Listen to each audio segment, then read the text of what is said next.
Porter des extensions de cheveux. Est-ce risqué? Les extensions de cheveux, quel que soit leur type, impliquent des risques pour la santé capillaire. Celles d'usage permanent ou semi-permanent peuvent tout particulièrement provoquer d'importants dommages sur les cheveux. Les extensions de cheveux sont une technique de beauté qui consiste à ajouter des sections de cheveux naturels ou synthétiques pour rallonger la chevelure ou la rendre plus volumineuse. Même s'il s'agit de l'une des méthodes esthétiques les plus utilisées dans le monde, il faut savoir qu'elle implique plusieurs risques. Des mannequins comme Naomi Campbell ont déclaré que les extensions de cheveux leur avaient apporté différents problèmes capillaires. Malgré cela, ces rajouts continuent d'être utilisés sans davantage de précautions. Mais pourquoi les extensions de cheveux peuvent-elles engendrer des problèmes? Que doit-on savoir à leur sujet? Nous allons vous l'expliquer dès maintenant. Les types d'extensions de cheveux. Il existe différents types d'extensions pour les cheveux. Elles se différencient selon qu'elles s'accrochent aux cheveux ou au cuir chevelu. De la même manière, les techniques qui s'emploient pour leur fixation déterminent des variations dans leur degré de risque. Extension adhésive. Dans ce cas, on utilise une colle spéciale pour fixer les extensions au cuir chevelu. Elles doivent être placées et retirées par un coiffeur et les adhésifs utilisés doivent être hypoallergéniques. Or, ils ne le sont pas toujours. Extension en tressant. Il s'agit d'une technique très utilisée, qui est également très nocive pour les cheveux.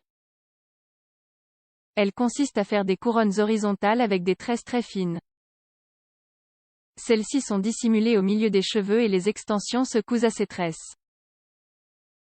Le point positif est qu'on n'utilise aucun produit chimique, ni de chaleur. Le côté négatif est que ces extensions engendrent un poids et produisent une forte traction. Extension avec anneau ou agrafe.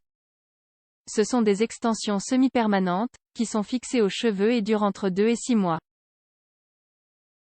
Avec cette technique, on prend des mèches de cheveux et on les unit à une extension avec un anneau ou une agrafe. Ce procédé doit être réalisé par un coiffeur expert. Il entraîne une forte traction sur les cheveux. Silicone et kératine. Il s'agit d'une technique similaire à celle des adhésifs, qui consiste à fixer le silicone ou la kératine sur le cuir chevelu pour y accrocher les extensions. Elle doit être effectuée tous les 3 ou 4 mois. Pour la fixation, on doit utiliser de la chaleur, de l'air comprimé ou des ultrasons. Ces extensions causent aussi une traction sur les cheveux. Fixation avec clip. C'est l'option la moins nocive. Les mèches de cheveux qui s'ajoutent ont un ou plusieurs clips qui peuvent s'accrocher aux cheveux. On les retire ensuite, comme on le ferait avec une pince ou une barrette. En général, on utilise ces extensions que pour des occasions spéciales et seulement pour quelques heures. Quels sont les risques des extensions de cheveux? Aucun des types d'extensions mentionnés n'est inoffensif mais, quoi qu'il en soit, les techniques les plus nocives sont celles qui impliquent de les garder plus longtemps.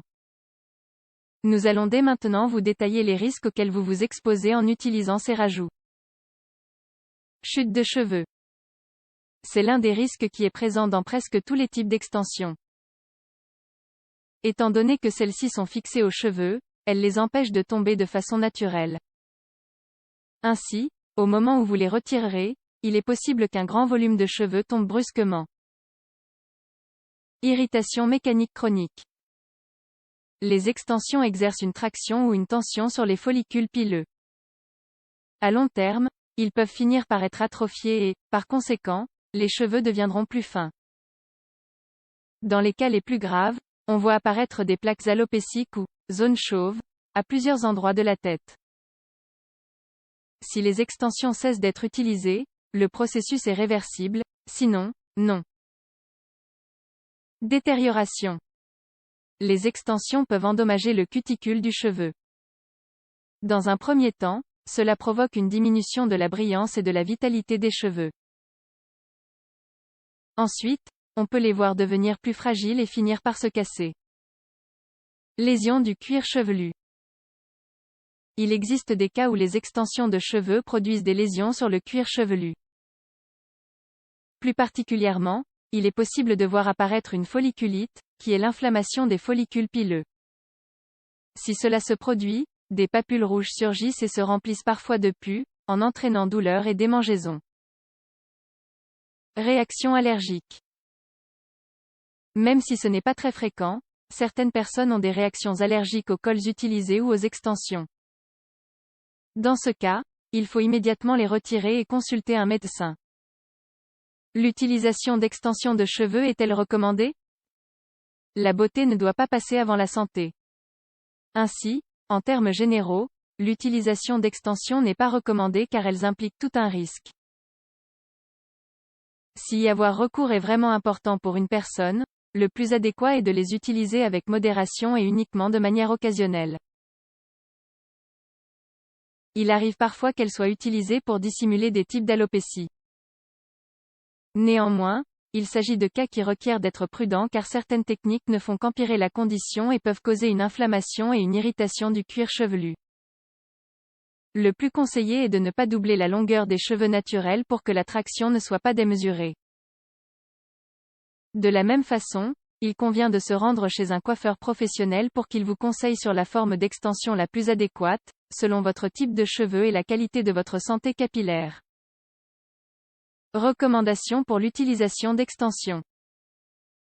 Si vous décidez d'utiliser des extensions, l'idéal est de choisir celles en cheveux naturels et non synthétiques car elles sont plus simples à laver et à entretenir. Il faut aussi mettre en place une bonne routine de soins pour minimiser les effets adverses possibles. Il n'est pas recommandé de teindre les cheveux pour homogénéiser la couleur car cela pourrait les rendre plus secs. Par ailleurs, il faut utiliser le sèche-cheveux avec modération et vous coiffer délicatement. Pensez-y.